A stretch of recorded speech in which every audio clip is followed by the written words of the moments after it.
Seeking the Beast 3 by Taxi Comics is a 3D RPG for Pico 8. Let's give it a look.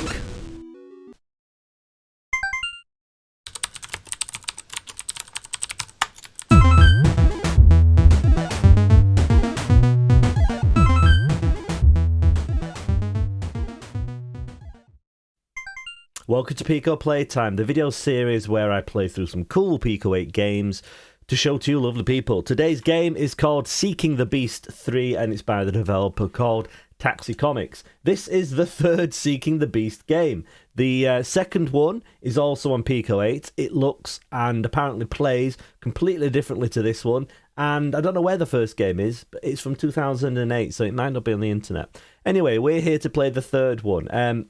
First off, let's just marvel at that cart art.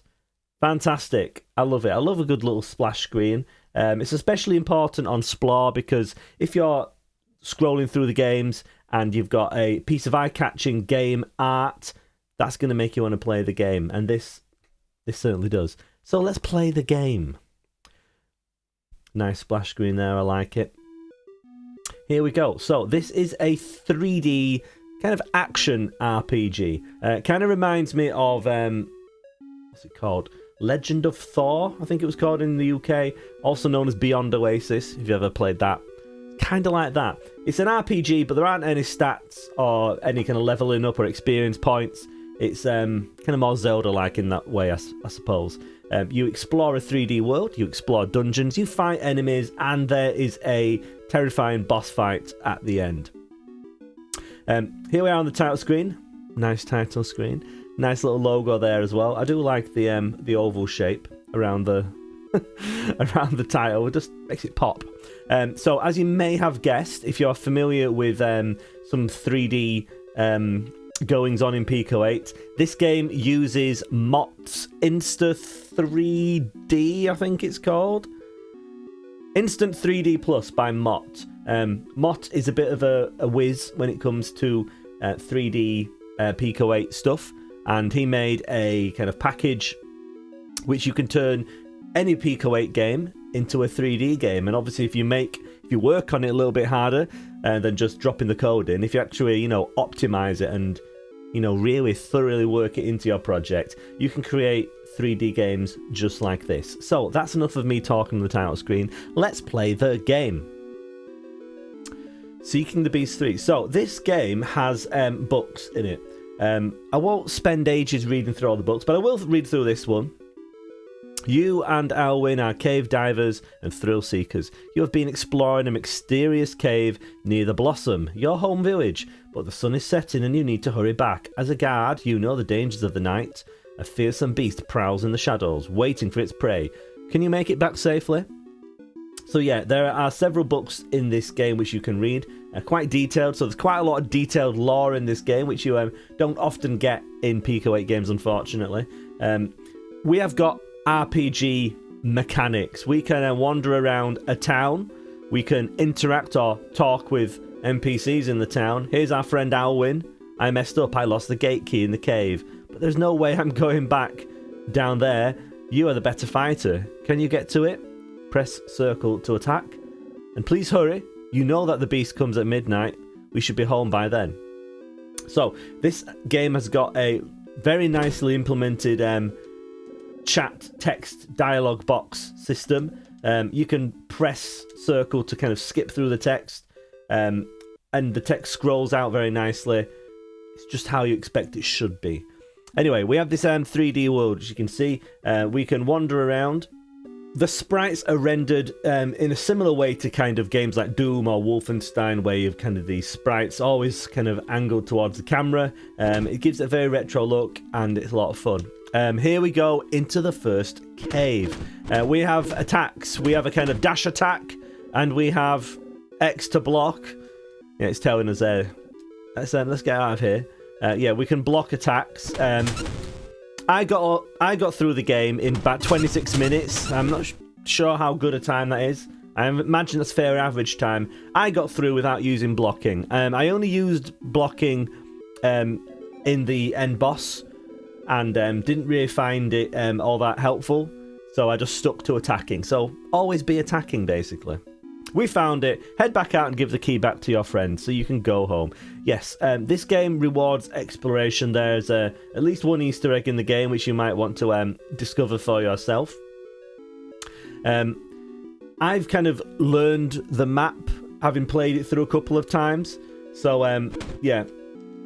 You're kind of missing out on some of the experience of the game if you kind of know where to go, I suppose. You are supposed to explore around. It does reward that. Oh dear. Oh dear, what's happened to our friend? Your friend is dead. Oh.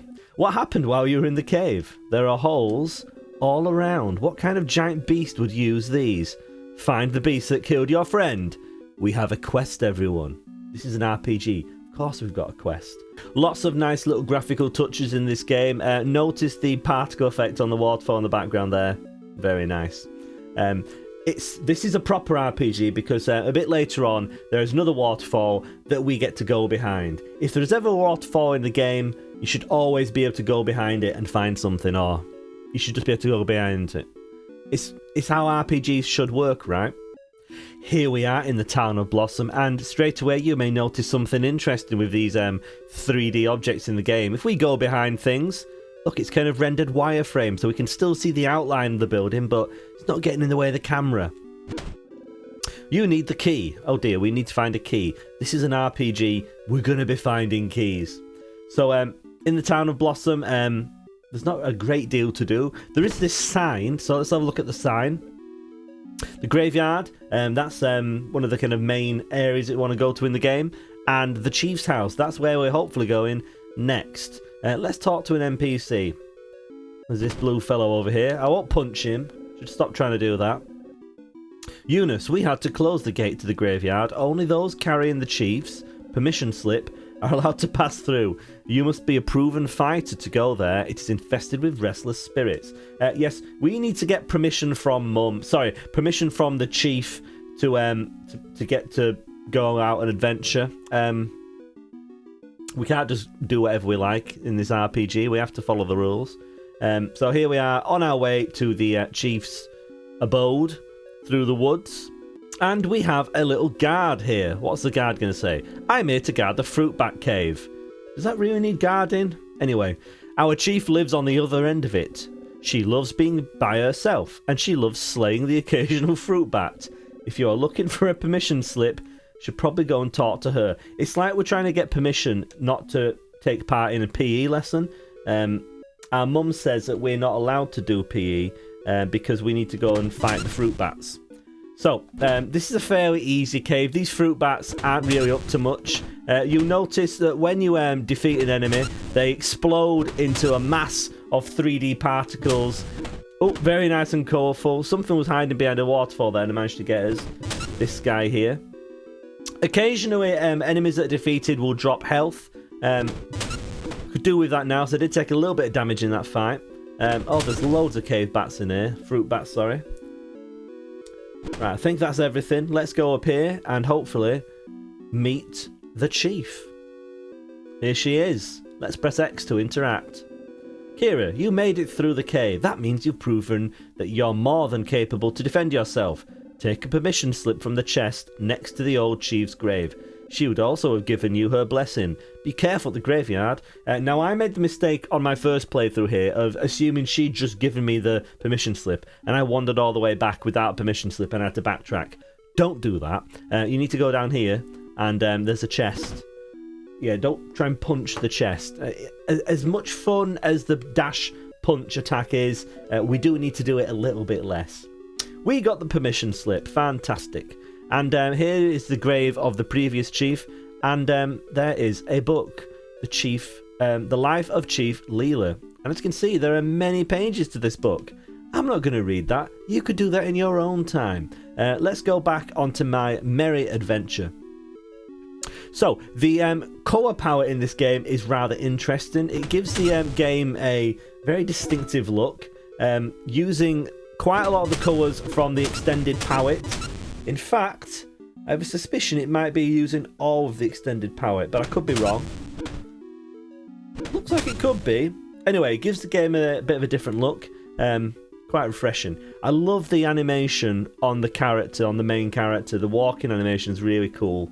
It's amazing how good the instant 3D effect looks. I've tried it on one of my games, or a couple of my games, and you really can just drop it into a project and have it look pretty good.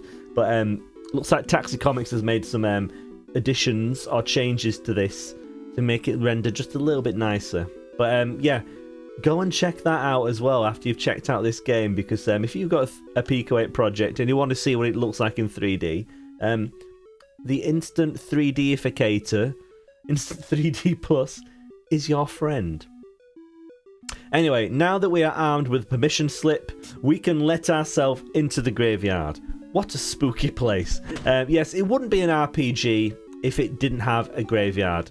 This place is haunted, and it's patrolled by these rather threatening, mostly invisible spirits, which take quite a few punches. But they all go down after a few punches. Yeah, we are kind of like Mike Tyson in this game. We are just, we're just so powerful. Just punch these guys. The combat in this game isn't too difficult. You can mostly just dash around wildly, and you'll probably be okay. If you do have the misfortune of dying, we've got a, I think it's called a spirit totem or something. We've got a respawn point here, basically. This rather ominous-looking skull thing. The only time I managed to die in my first playthrough was at the end boss. The end boss is a little bit tricky compared to the rest of the game, so just be warned. But very manageable game. Taxi Comics says that it's kind of only really a proof of concept of this game, but it's quite a full game, I'd say. Definitely worth a look. Lots of fun, as you can see. The 3D graphics look so nice, and there's lots of nice character designs and animations and things. Very nice looking Pico 8 game. And the RPG mechanics are here, and they're all good. Text boxes like this, they're not easy to do. I tried making one, and it was a nightmare. It ate up so many tokens. So, yeah, it's really nice to see it well implemented in a game. If you get things like this wrong in RPGs, like the text box, it instantly just makes the game so much more frustrating to play. People, as players, we really take for granted things like text boxes. They seem kind of dull, don't they? But as soon as one isn't done right, ooh, it makes that game painful. Anyway, fortunately here they are all present and correct. And as a result, very nice, easy game to play. I'm not really reading much of this text. You can read it out at your own leisure when you play the game. Like I say, there is a lot of story, a lot of lore and backstory to this game. Well worth checking out. Oh, we're getting attacked by dogs. Oh, these guys are serious. You know, I said the combat isn't that difficult. Well, these wolf dog things that keep attacking us, yeah, they're a little bit more of a handful. Fortunately, they all go down to the massive dashing Superman punch, so we can carry on our merry way. We're in the second town in the game, which I forget the name of. It's called Abode. There we go. Welcome to Abode. You came through the forest and the graveyard. Right? That route has gotten awfully dangerous. Ever since the beast came back, the monsters have been taking the lives of fellow villagers. And I couldn't even hear the wolves howl. A lot more than usual. These are dark times. Something has to be done. Yes, as you can see, the further we progress into the game, the closer we get to this this beast that we are seeking. Hint, it's the end boss. I don't really want to get all the way to the end boss because that would be spoiling it for you. So here we are in the second town. Now's maybe a good time to sum things up. So, Seeking the Beast 3 by Taxi Comics is a really fun kind of action RPG Pico 8 with really striking 3D graphics. I haven't mentioned the music. The music is only a short loop, but it does set the scene rather well. So good job there. The combat in the game is quite fun. It's not too taxing. There aren't that many enemies, so it's not such a difficult game to get through. It's more about the experience, the story, and the sense of exploration. So if that's something that you think, I want to try this game out, well, you know how it works. There's a load of links in the description of the video. You can see there's a useless link which I put on the actual video underneath my face, which is pointless because you can't click on it. Don't know why I even put it there. But anyway, yeah, there are various links. Click on them. You can play this game over on itch, where you can download it and support the developer. You can also play it over on Splore/TheBBS. Leave a nice comment for Taxi Comics on there, and leave a nice comment on itch as well. Why not? Just leave nice comments. If you like the game, tell the developer, say, I like that game, please make more. And you know what? They will, because that's how it works in Pico 8. Thank you very much for watching this video. A little bit of fun news about the channel. The channel's recently reached 1,000 subscribers, which is awesome. Thank you to everyone who's joined me along the way on this Pico 8 journey. I hope you're enjoying the videos. The trouble is, 1,000 subscribers, I really ought to do a video to celebrate, and don't have that many ideas. So if you have a really good idea for what I could do for 1,000 subscriber video, let me know. But don't be offended if I ignore your idea. Maybe it's a rubbish idea, or maybe it's just a really good idea that I don't have the talent to pull off. Who knows? Anyway, cheers for watching this video, and I'll see you again very soon.